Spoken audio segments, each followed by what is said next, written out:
Hello everybody, welcome back to another Oscar prediction video where today I will be taking a look at the category of Best Original Song. I always love this category every single year, and just like with the original score video, I will be playing clips from the nominated songs, which means the video is not going to be able to get money in certain countries, but whatever.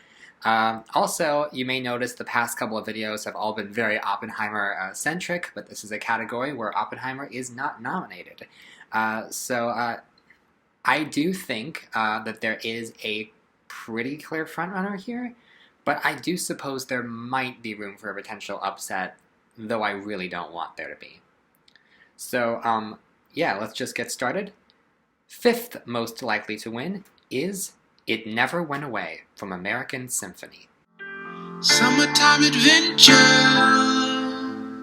that's what we were meant for. I need you, and that's never going to change. It never went away. Oh, every time I see your face. Oh. So this song is written by Jon Batiste, who previously won an Oscar for original score for Soul, along with Trent Reznor and Atticus Ross. And it's from a documentary which was shortlisted for the Oscar but ultimately not nominated. And I saw the documentary and I think it's very good. And I think if you do watch the documentary, then by the time you get to the end credits where the song plays, then it's very impactful. It's a very, very nice song. It's very sweet and almost ethereal in its beauty, and I think it perfectly highlights the relationship between Jon Batiste and his wife. However, the problem is the documentary is not nominated, and I feel like a lot of Academy voters are not going to bother to watch this documentary. And it's a shame, too, because it works better in the context. It's not like it's actually played in universe like some of these songs are, but it is an end credit song, but a very good one. But I don't know how many people are going to be saying, oh, this needs to win over the competition. The fact that Jon Batiste already has an Oscar means there's no real impotence to reward him, and the fact that the movie was ultimately not popular enough to get the documentary nomination, I don't think this is going to happen. I think this is the music branch nominated him because they like him, and it's a good song, but it's not going to win. Fourth most likely to win is Wajaje, A Song for My People, from Killers of the Flower Moon.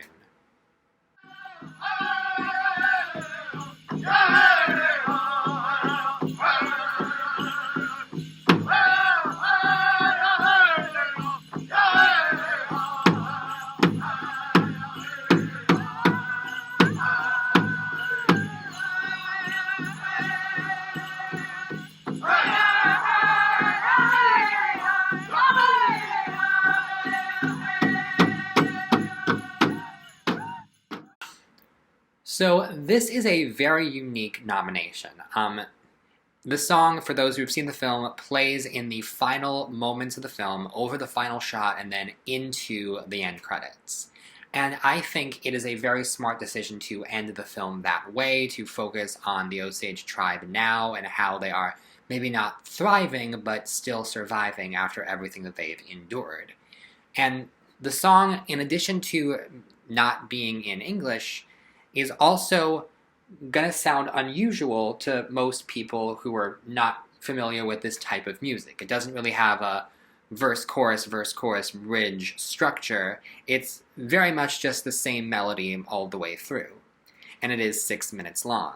I'm not saying this is any kind of knock against the song, but I think certain people are going to be a little bit turned off by that, as well as the fact that we can't understand the lyrics. Although the lyrics are apparently all about praising God for like what they brought him, for what they've brought the Osage tribe.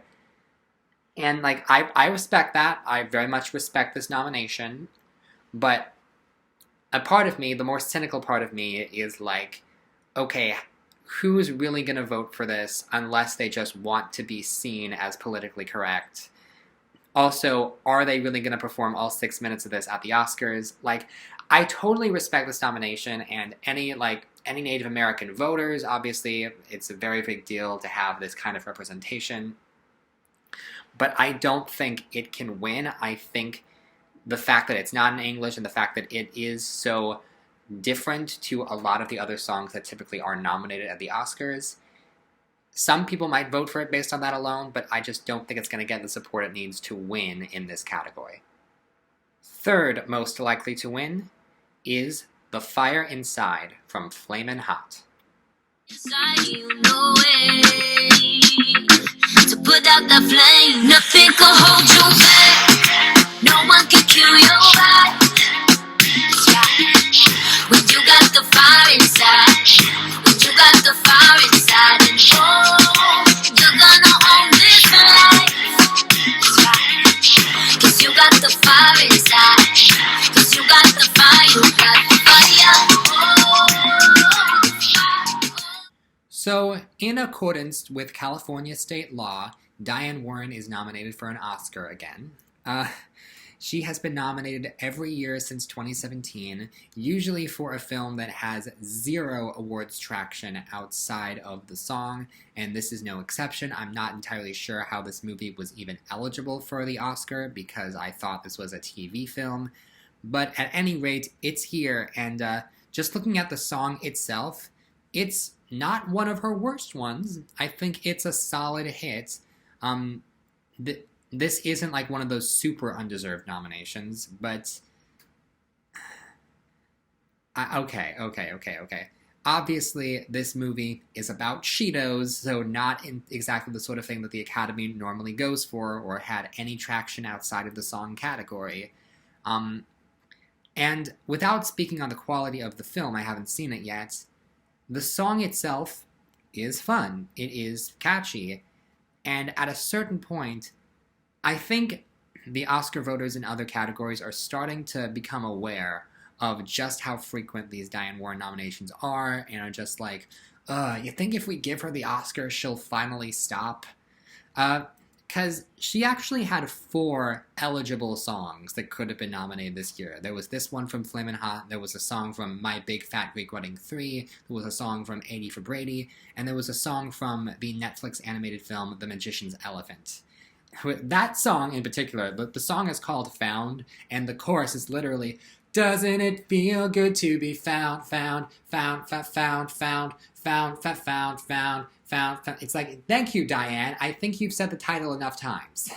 I think she's a little bit overworked at this point, and it's very, very obvious that she wants this. And the funny thing is, as we'll get to, the top 2 in this category are both songs from the same movie, and one of them won at Golden Globes, and the other one won a Critics' Choice. So there is a slight part of me that's like, imagine if those 2 songs split with each other, and that's how Diane Warren wins an Oscar.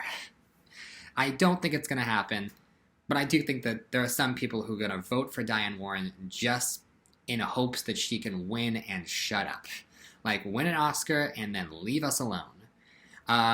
The fact that she's apparently working on a song for a documentary about herself, I mean, that's the equivalent of Leo DiCaprio eating bison liver. It's like, give me an Oscar, what do I need to do? Yeah, not going to predict this to win, but what a sight it would be. Second most likely to win is I'm Just Ken from Barbie. 'Cause I'm just Ken, anywhere else I'd be a Ken. Is it my destiny to live and die a life of blind fragility? I'm just Ken, where I see love, she sees a friend.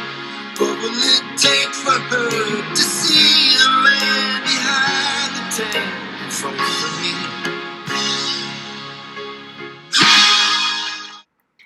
So this song won the Critics' Choice Award, and the most memorable moment of that whole night was Ryan Gosling's face when he realized what had just happened. And the song, obviously, is a lot of fun. There was some hesitation early on as to whether it would even get this nomination because it is essentially a joke song, and joke songs don't typically do well.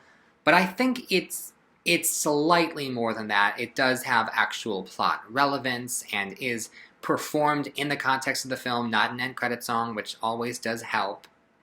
And the film is obviously very, very well loved, so the nomination here does make sense. And I've seen a lot of people say that they prefer it of the two Barbie songs that are here. Here's the thing. It would be cool. It would be kind of cool to see this win.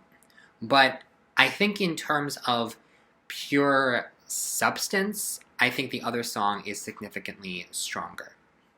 And it's also interesting because we had a lot of joke songs that were kind of in the running this year. Stuff like Camp Isn't Home from Theater Camp, Dear Alien Who Art in Heaven from Asteroid City, Peaches from Mario, which was also kind of this 80s power ballad. But ultimately, none of them could compete with I'm Just Ken, which is sort of standing up for all of them, and does have some amount of emotional resonance, you could argue, for Ken's character in the film.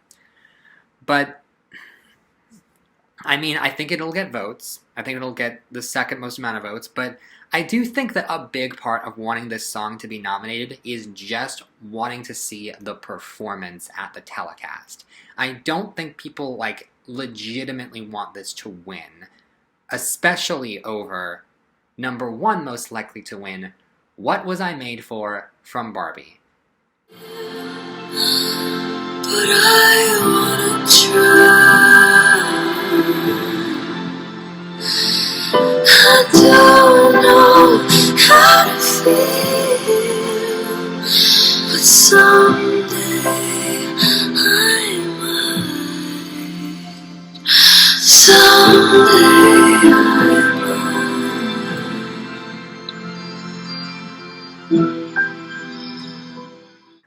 So, this is actually the first time since La La Land that we have gotten two songs from the same film represented in 1 year, and it's a very big deal, and I'm very happy that this movie has accomplished this.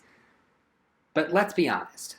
I'm Just Ken is a great song, but I think What Was I Made For should be walking away with this Oscar easily. This is one of those examples, kind of like original score, like I talked about yesterday. Sometimes the answer is just obvious. Like, sometimes the Oscars just have to do the right thing.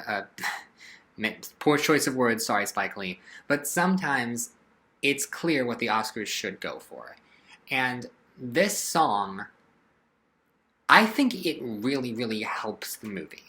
Because so much of this film is set in Barbie Land and is deliberately plastic and deliberately fake, and you can feel the artifice. And obviously there are moments of something real, especially with the Ferrera monologue, but this moment at the end of the film is just meant to be complete.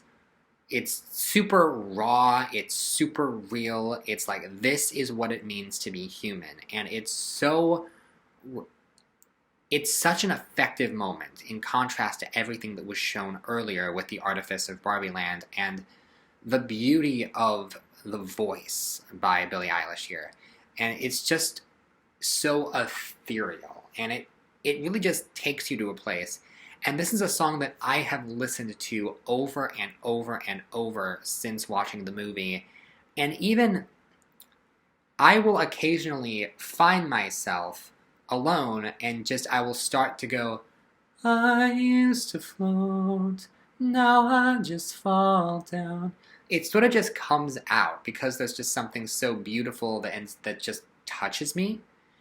And a lot of other people have said the same thing. The song it became this big radio hit. Like, this really is an extraordinary song, and it will be an extraordinary winner. And what's funny is, I bet the Academy has real buyer's remorse. Not necessarily, but the fact that they gave Billie Eilish the Oscar 2 years ago for No Time to Die, I just wish I could go back and be like, hey, she's got a better one coming up. Don't do this for No Time to Die. Use this opportunity to give it to Lin-Manuel Miranda. It's the kind of like the way people talk about Best Actress, how in 1988, Jodie Foster won for The Accused, and you just want to be like, hey, she's got Silence of the Lambs coming up. Use this as your opportunity to give Glenn Close the Oscar. She's not going to get another opportunity after this. I don't know. I just made that weird comparison in my head. But at any rate, I think that this song is extraordinary, and I think that this is going to hold up as an all-time winner. Even if you're one of the film's biggest detractors, I don't see how you can deny the power of this song. So I think this song should easily win the Oscar. So thanks very much for watching this, and tune in tomorrow where I will be taking a look at the category of Best Supporting Actor. See you then.